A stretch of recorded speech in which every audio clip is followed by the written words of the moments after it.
بسم اللہ الرحمن الرحیم 11 ذی الحجہ کے احکام حاجیوں کے لیے۔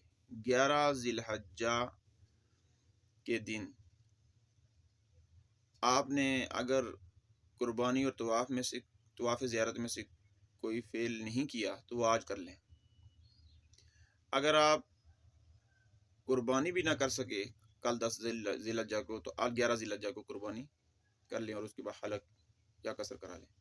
اگر آپ نے کل طواف زیارت 10 ذی الحجہ کو نہ کیا تو آج کر لیں آپ طواف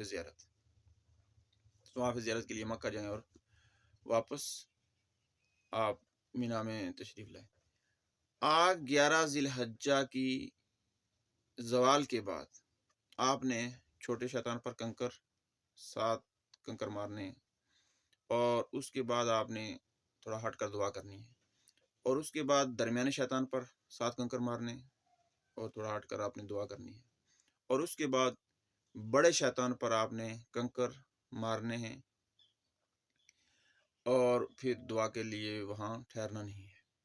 اور آج 11 ذی الحجہ کا دن ہے، اور 11 ذی الحجہ کے دن کے بعد جو رات آئے گی یہ بھی آپ نے مینا میں گزارنی ہے۔ آج رات بھی آپ نے قیام مینا میں کرنا ہے۔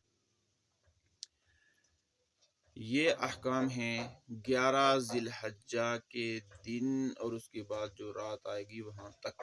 اللہ ہم سب کو حج بیت اللہ بار بار نصیب فرمائے، آمین۔